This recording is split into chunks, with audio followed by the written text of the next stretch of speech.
আসসালামু আলাইকুম। সুহৃদ স্বজন, আশা করছি সকলে ভালো আছেন। আমিও ভালো আছি। আবার এক কাপ চা নিয়ে আপনাদের সামনে চলে এলাম নতুন একটি বিষয় নিয়ে। বিষয়টি বোধহয় নতুন আমি আলোচনা করছি, বাট সবাই বোধহয় ইতিমধ্যেই এটা নিয়ে অনেক কথা শুনেছেন, জেনে গেছেন। সেটি হচ্ছে নারীদের জন্য যে আইন সংস্কার কমিশন হয়েছে, সেইখানে অনেকগুলি বিষয় নিয়ে বিতর্ক উঠেছে। তার মধ্যে সম্পত্তি একটি, সেটি নিয়ে কথা বলেছি। আজকে কথা বলবো, সেখানে একটি বিষয় বলা আছে নারীদের সম্পর্কে, যেটি আমরা জানি যারা সমাজে পতিতা বলে পরিচিত, পুরুষ পতিত হয় না কিন্তু নারী পতিতা হয় পরিচিত, তাদের যে শ্রম, মানে তারা যে কাজটা করে তাদেরকে শ্রমিক হিসেবে ঘোষণা করা। কিন্তু দেখা যাচ্ছে এটি নিয়েও খুবই সমালোচনা হচ্ছে এবং কথা উঠেছে এবং বলা হচ্ছে এতে নারীর কি বলবো, নারীর হচ্ছে অসম্মান হচ্ছে।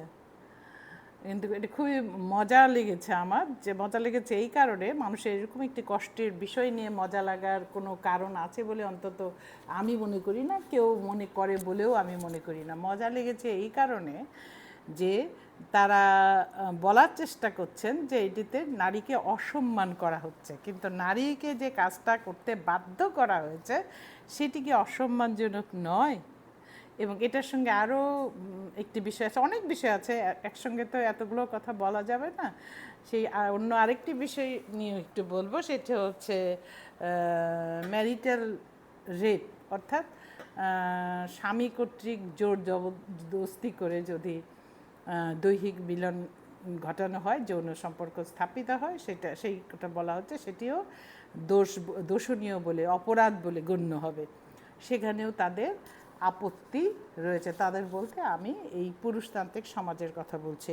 প্রথমে আসি, যেসব নারীকে শ্রমিক বলে গণ্য করতে বলা হচ্ছে তাদের বিষয়ে। একটু খেয়াল করলে যদি দেখেন, আম্রপালি থেকে শুরু করে সেই তখনও কিন্তু আম্রপালিকেও এই বারবনিতা হতে হয়েছিল। অত্যন্ত সুন্দরী, নাচে গানে পারদর্শী, এবং এমন একটা বিধান করা হলো যে আম্রপালি কখনো বিয়ে করতে পারবে না, সে শহরের বধূ হয়ে থাকবে। অর্থাৎ যার যখন মনে হবে সেই নারীর কাছে সে যেতে পারবে। এই যে কত বছর আগে, কত শত বছর আগে এরকম একটি ঘটনা ঘটেছে এবং এটা রয়েছে। এখন বর্তমানের এই একবিংশ শতাব্দীতে এসে এর পরিবর্তন কিছুটা হয়েছে। এটা এখন কি বলবো, যে অনেক নারীর জীবন যাপনের উপায় হিসেবে এই পেশাটাকে বেছে নিতে হয়েছে। কিন্তু এই পেশাটা বেছে নাও বললে ভুল হবে, বেছে নিতে বাধ্য হয়েছে বা তাকে বাধ্য করা হয়েছে। আমরা যদি একটু স্টাডি করে দেখি, বিভিন্ন জায়গায় আপনারা জানেন অনেক জায়গায় এই পতিতালয় রয়েছে। বাংলাদেশে যেমন নারায়ণগঞ্জে ছিল বা আছে, তারপরে হচ্ছে ফরিদপুরের এখানে, তারপর হচ্ছে সুন্দরবনের এখানে যেতে বানিয়া সন্তান যেটা বলা হয় এইখানে, এরকম অনেক, এগুলো বড় বড় বলে আমি নাম বলবো। এটা ফরিদপুরের দৌলতদিয়া, এটার নাম দৌলতদিয়া ঘাটের এখানে। এই সব সাধারণত নদী বন্দর অর্থাৎ বাজার টাজার এরকম জায়গাতে এই জিনিসগুলো গড়ে ওঠে, কারণ এইখানে বিভিন্ন মানুষের আনাগোনা থাকে যারা নারীর সংস্পর্শ খুঁজে নেয় তাদের প্রয়োজনে। কিন্তু এইখানে যে নারীরা আসে, সেই নারীরা কিন্তু যদি খোঁজ করে দেখা যায়, আমি অনেকগুলো কেস স্টাডি পড়েছি, অনেকের গবেষণা দেখেছি এবং অনেকের আলোচনা শুনেছি, সেখান থেকে দেখা যাচ্ছে যারা কাজ করেছেন, আমি নিজে কোনো কাজ করি নাই, কাজ করেছেন, তাদের কাছ থেকে দেখা যাচ্ছে যে এখানে কোনো নারী নিজে আসেনি। কিভাবে এসেছেন? কেউ কারো প্রেমিক নিয়ে এসেছেন, বিয়ে করবেন বলে নিয়ে এসে 2-1 দিন নিজে রেখেছেন, নিজে তার শরীর উপভোগ করেছেন, বলেছেন বিয়ে করবেন, স্বামী হিসেবে তার সেই অধিকার জন্মেছে, যদিও তখনও বিয়ে হয়নি। তারপর তাকে পতিতালয়ে বিক্রি করে গেছেন। অনেকে আবার গ্রাম থেকে বিয়ে করেই এনেছেন, বলে শহরে আসবেন বলে শহরে এসছেন, এসে মানে একটা ভালো টাকার বিনিময়ে বিয়ে করে, মানে বিয়ে করে নিয়ে এসে ভালো টাকার বিনিময়ে বিক্রি করে গেছেন। আমি জানি না আমার যারা আপনারা শুনছেন আমাকে, বা আমার বন্ধুরা যারা আছেন তারা গাঙ্গুবাই ছবিটি দেখেছেন কি না। সেটাও কিন্তু সত্যি ঘটনা। সেখানেও দেখা যায় যে গাঙ্গুবাইয়ের চরিত্রে যিনি অভিনয় করেছেন তিনি কি করেছেন, তাকে নিয়ে আসা হয়েছে, তিনি প্রেমিকের সঙ্গে কিন্তু এসেছেন, এবং প্রেমিক তাকে ওই পতিতালয়ে ব্রথেলে বিক্রি করে দিয়ে যায়। এই তো গেল একটা। দ্বিতীয়টা, অনেকের স্বামী সংসারে অত্যাচারিত হতে হতে হতে হতে অভাবের তাড়নায় পালিয়ে এসেছেন, কোনোভাবে কোনো খারাপ লোকের খপ্পরে পড়েছেন, তারপরে এই পতিতালয়ে তার স্থান হয়েছে। এবং এই ক্ষেত্রে দেখা যায় যে অল্প বয়সের মেয়েরাই কিন্তু বেশি এই জায়গাগুলোতে আসে, কারণ ভুলটা তারাই বেশি করে। আর কিছু আছে যে মা ওই পতিতালয়ে ছিলেন দীর্ঘদিন, মা বয়স হয়ে গেছে, বৃদ্ধ হয়ে গেছে, বৃদ্ধ হলে তার খরিদ্দার, ক্লায়েন্ট, ভাবতেই খারাপ লাগে যে মানুষের শরীরেরও খরিদ্দার থাকে। সেটি যখন তিনি আর তার চাহিদা কমে গেছে সেই কাস্টমারের কাছে, যারা খরিদ করছেন তাদের কাছে, তখন তার যদি কন্যা সন্তান থাকে তাদেরকে এই পেশায় নামানো হয়েছে। এভাবেও কিন্তু এই ব্রথেলগুলোতে নারীর সংখ্যা বেড়েছে, এবং সেখানে দালালের মাধ্যমেও বিভিন্ন জায়গা থেকে এসেছে, পাচার হয়ে এসেছে, বিভিন্ন চাকরি দিবে বলে নিয়ে এসেছে। এরকম বিভিন্ন ঘটনা আছে। একটিও পাওয়া যায় না যে ইচ্ছা করে ব্রথেলে কেউ এসেছে। আবার এরকম ঘটনাও আছে যে মানুষের দ্বারা রেপড হয়েছে, তখন সে তার স্থান করে নিয়েছে ব্রথেলে। সেখানেও কিন্তু একটি গহীর্ত কারণ আছে, অর্থাৎ নির্যাতনের সাক্ষী আছে, তার হয়তো বাবা মার কাছে আর জায়গা হয়নি বা পরিবারের জায়গা হয়নি, এরকম ঘটনা আছে, তবে কম। এই ভুলিয়ে ভালিয়ে নিয়ে আসার সংখ্যাটাই বেশি, বিয়ে করব বলে, প্রেমিক বলে বিভিন্নভাবে নিয়ে আসা। এবং সবচেয়ে মজার ব্যাপার কি, যাকে নিয়ে আসছে বা যাদের কাছে আসছে এই যে খরিদ্দারেরা, তারা কিন্তু সমাজের অনেক উচ্চ শ্রেণীর মানুষও আছে। একটা জায়গায় পড়েছিলাম যে হিন্দুদের ক্ষেত্রে শিডিউল কাস্ট, অর্থাৎ নিম্ন দলিত শ্রেণীর নারীর ছায়া মারানোও তাদের মানে নরকের সমান, তাদের ক্ষেত্রে নরকের সমান। কিন্তু রাত্রিবেলা ওই দলিত নারীর শরীরই সেই সব মহান পুরুষদের বিছানায় তৃপ্তি দেয়। তখন কিন্তু সে দলিত বলে আর পরিচিত থাকে না, তার পরিচয় হয় সে নারী, তার শরীরটা অনেক দামি। এই বিভিন্ন জিনিস আছে। সেই কারণেই এই যারা ব্রথেলে থাকে, বিভিন্নভাবে আসে, তাদের কিন্তু একটি লাইসেন্স করতে হয়, অর্থাৎ তাকে বলতে হয় যে আমি স্বইচ্ছায় এসেছি, এবং 18 বছরের নিচে কেউ এই কাজে আসতে পারে না। কম বয়স হলেও তার 18 বছর বয়স দেখে, সেখানেও কিন্তু অ্যাডভোকেটরা মানে লিখে দেয়, বা নোটারি পাবলিক লিখে দেয় যে তার 18 বছর বয়স হয়ে গেছে।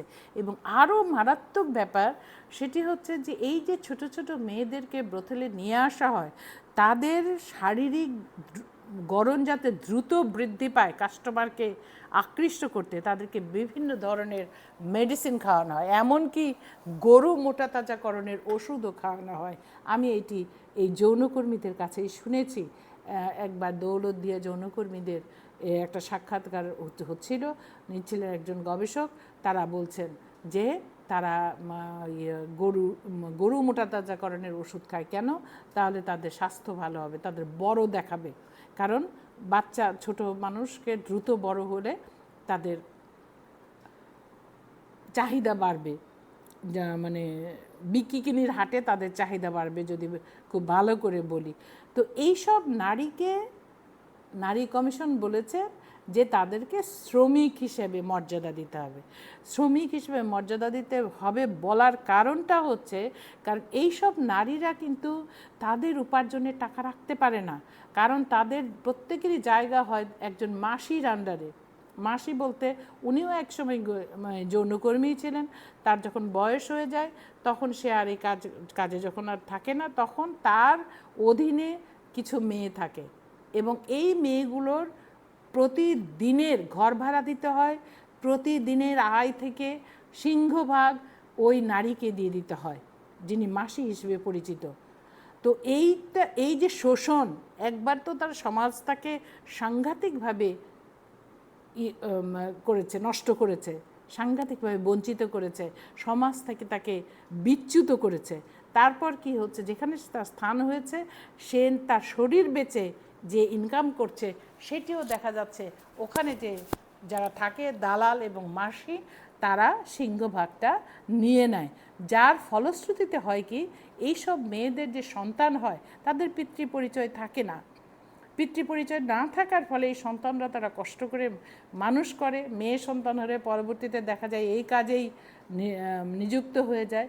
কিন্তু যখন তাদের বার্ধক্য উপনীত হয় এবং নানান রোগে, বিশেষ করে যৌন রোগে আক্রান্ত হয়, তখন তাদের কিন্তু আর বাজার থাকে না। বাজার বলতে তাদের কাছে আর কেউ আসে না তার শরীর কিনতে। তখন কিন্তু তারা সাংঘাতিকভাবে অভাবগ্রস্ত হয়।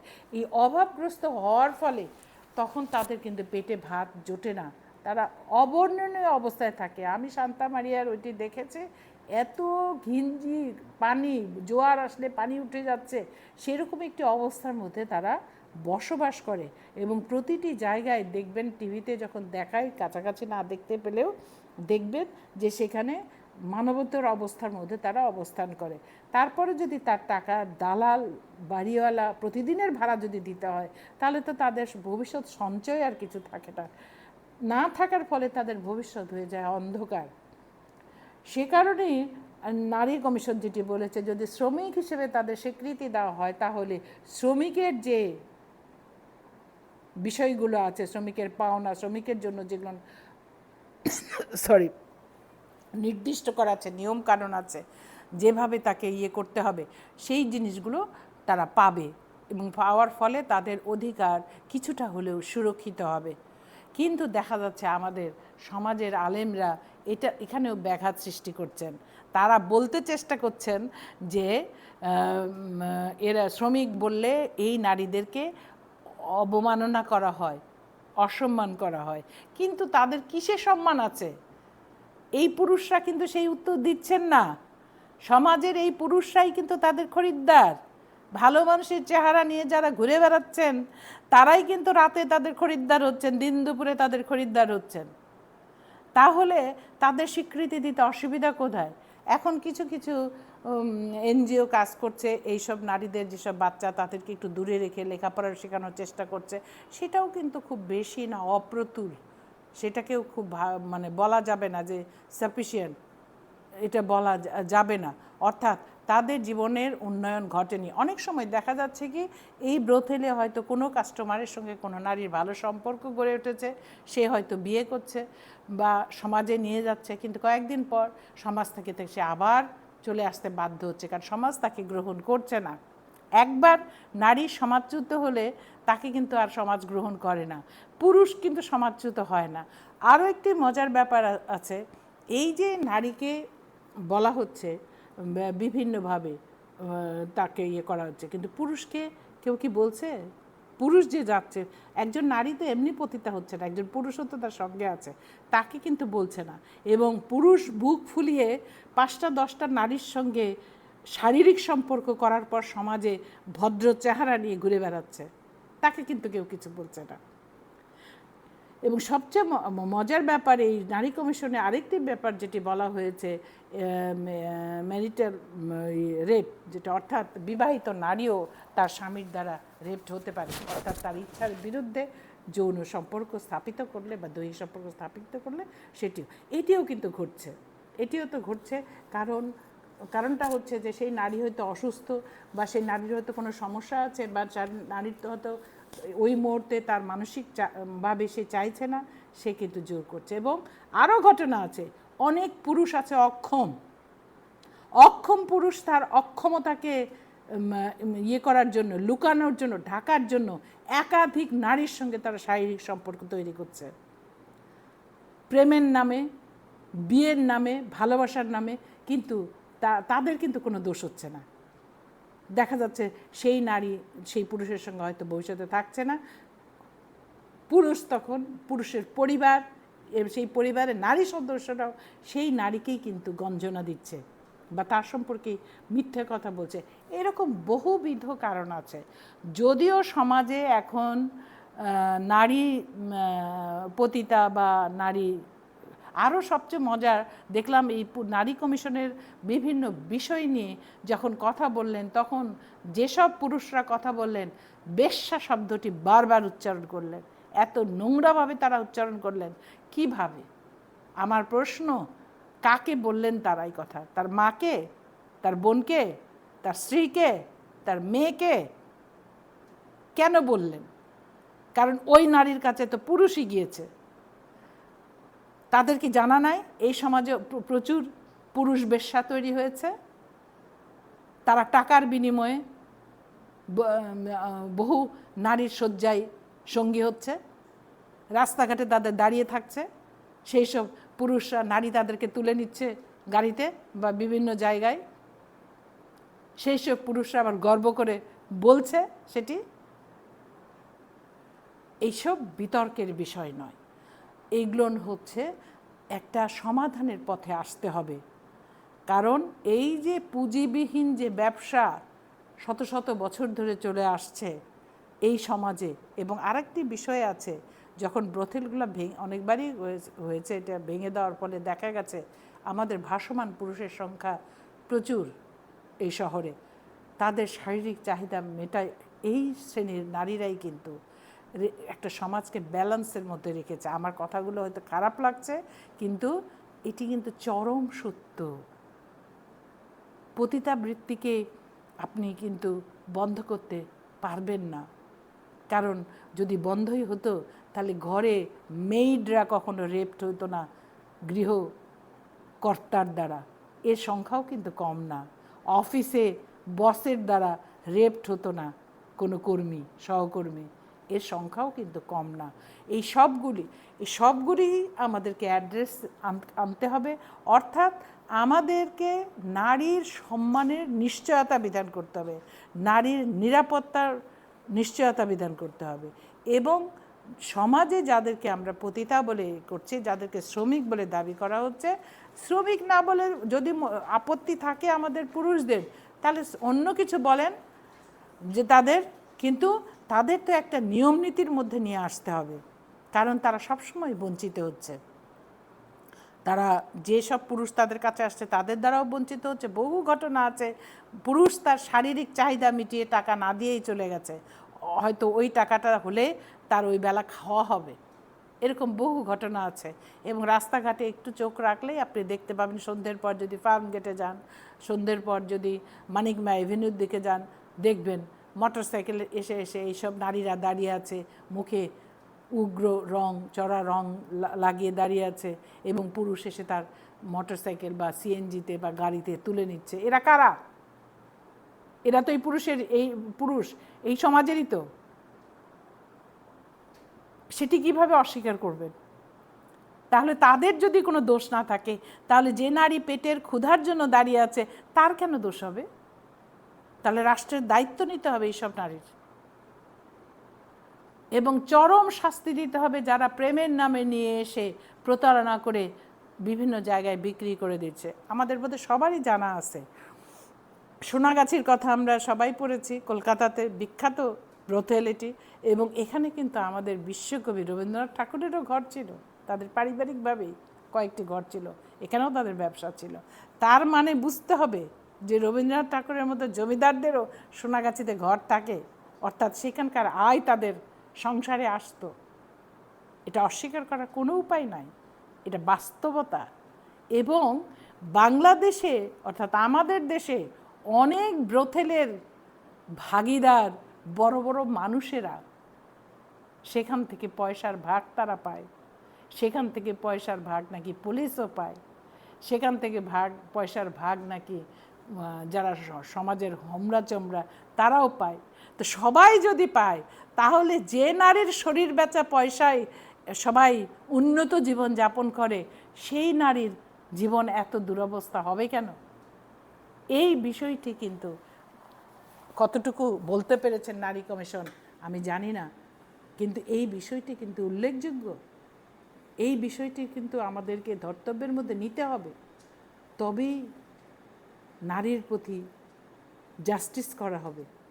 সে যে ব্যবসাই করুক না কেন, আপনি যদি এটা স্বীকৃত ব্যবসা হয়, লাইসেন্স দেওয়া মানে স্বীকৃত ব্যবসা, তাহলে তাকে আপনি অত্যাচার করতে পারেন না, তার পাওনাকে খাটো করে দেখে বা পাওনা থেকে বঞ্চিত করতে পারেন না। সকলে ভালো থাকবেন, আবারও দেখা হবে অন্য একটি বিষয়ে। সেই পর্যন্ত খোদা হাফিজ।